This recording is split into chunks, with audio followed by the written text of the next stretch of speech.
DS classes में आप सभी डियर स्टूडेंट का स्वागत है। मैं हूं दीपिका साहू, आप सभी के लिए लेकर आई हूं सैंपल पेपर 4 वार्षिक मूल्यांकन हेतु अभ्यास प्रश्न पत्र कक्षा 8वीं विषय सामाजिक विज्ञान, और ये है आपका सैंपल पेपर 4। आप सोच रहे होंगे कि सैंपल पेपर 4 क्यों है भाई, तो इससे पहले 3 सैंपल पेपर डल चुके। अगर आप वो देखना चाहते हैं तो मैंने डिस्क्रिप्शन में लिंक अटैच कर दिया, आप लोग जाकर वो चेकआउट कर लीजिए। चलिए बिना टाइम वेस्ट करे वीडियो को मैं करती हूँ चालू। आप लोग वीडियो को कर दीजिए लाइक और चैनल को कर लीजिए सब्सक्राइब, क्योंकि अगर आप और वीडियोस देखेंगे, आपको सैंपल पेपर 5 भी चाहिए, आपको कैसे पता चलेगा कि डल गया?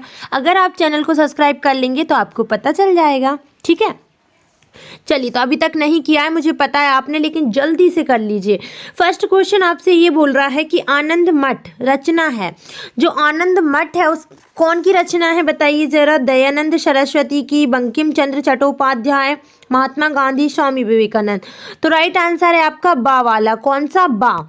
सेकंड में पूछा है कि भारतीय संविधान द्वारा प्रदत्त मौलिक अधिकार कितने हैं? हमारे यहाँ पर मतलब हमारे जो संविधान है उसमें मौलिक अधिकार कितने हैं भाई? 6 हैं। कितने हैं? 6। थर्ड वाला क्वेश्चन देखिए जरा, निम्न में से किस क्षेत्र में पवन अपने कार्य संपन्न करती है? आपको ये बताना है कि कौन से क्षेत्र में जो पवन है वो अपना काम संपन्न करती है। तो हम बोलेंगे पर्वतीय क्षेत्र में। बट एक बार और आप लोग, थोड़ा सा इसमें कंफ्यूजन है, तो अगर आपको सही पता हो तो कमेंट सेक्शन में ज़रूर बताएं, और अगर नहीं पता है तो मैं कुछ देर बाद इसका सही आंसर अटैच कर दूंगी, ठीक है। आगे बोला है कि सन 1944 में किस योजना के अंतर्गत स्कूल में 6 वर्ष से 14 वर्ष तक के बच्चों के लिए निःशुल्क अनिवार्य शिक्षा की व्यवस्था की गई है? सार्जेंट योजना, कैबिनेट योजना, माउंटबेटन योजना, या फिर आपका क्रिप्स योजना?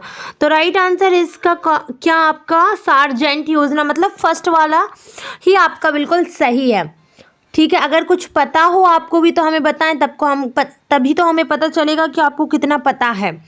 थल सेना का मुख्यालय स्थित है, मतलब थल सेना जो है उसका मुख्यालय कहाँ पर है? विशाखापट्टनम, बेंगलोर, अंडमान निकोबार द्वीप समूह, या फिर नई दिल्ली? तो बेटा इसका राइट आंसर है आपका नई दिल्ली। क्या है इसका राइट आंसर? नई दिल्ली में है आपका। क्वेश्चन नंबर 2 देखिए, 2 का फर्स्ट देखिए जरा, दक्षिण अमेरिका क्षेत्रफल की दृष्टि से संसार का खालिस्तान बड़ा महाद्वीप है मतलब। तो आप ये बताइए, संसार की दृष्टि से मतलब आपका पूरे संसार में क्षेत्रफल की दृष्टि से जो दक्षिण अमेरिका है वो कौन से स्थान पर है? चौथा बड़ा महाद्वीप है हमारा जो अमेरिका है, हमारा नहीं है। दक्षिण अमेरिका जो है क्षेत्रफल की दृष्टि से संसार का चौथा बड़ा महाद्वीप है, ओके। स्वतंत्र भारत के प्रथम प्रधानमंत्री, बच्चे को पता है, पंडित जवाहरलाल नेहरू।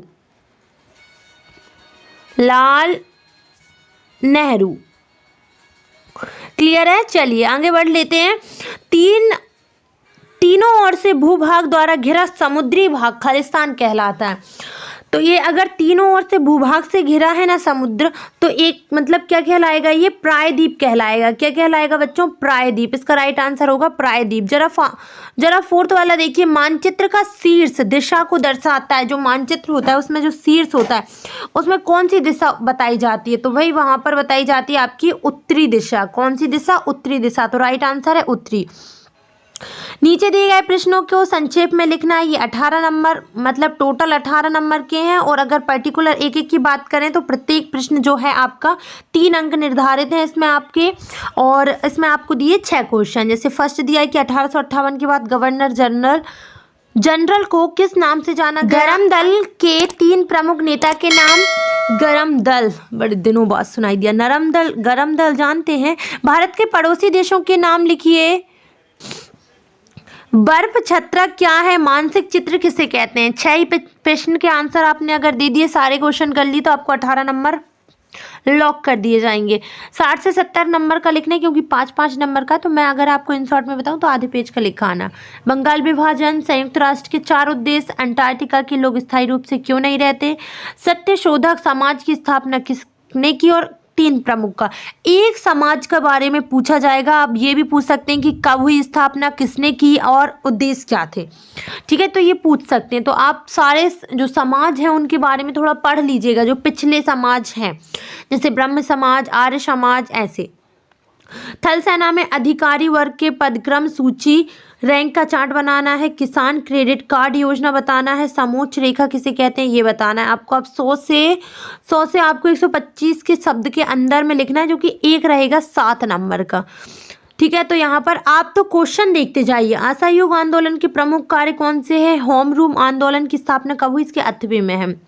भारत की विदेशी नीति का लक्ष्य बताना है, संयुक्त राष्ट्र का। इसके बाद आप स्क्रीनशॉट ले लीजिए। ऑस्ट्रेलिया वाला आना ही है यार, हर एक उसमें सैम्पल पेपर में यही दिया है, तो मोस्ट IMP बेटा यही है। ये 7 नंबर का है, लॉक करके याद करके जाना। ये देख रहे हैं आप जी, ठीक है। ये था आपका सैम्पल पेपर 4। अगर आपको चाहिए सैम्पल पेपर 5 तो हमारे चैनल को कर लीजिए सब्सक्राइब। क्यों? क्योंकि अगर आप चैनल को सब्सक्राइब नहीं करेंगे, मैं बेल आइकन बनाती हूँ, बेल आइकन को प्रेस नहीं करेंगे तो हम कैसे बताएंगे कि वीडियो आ गई है। आप देख लीजिए, उसके लिए आपको चैनल को सब्सक्राइब करना पड़ेगा। और वीडियो को अगर थोड़ी सी भी हेल्पफुल रही हो आपके लिए वीडियो, तो वीडियो को लाइक कर दीजिए और कमेंट में बताइएगा कि सैम्पल पेपर 5 कब तक चाहिए आपको, और अपने जो परम मित्र हैं उनको शेयर कर दो।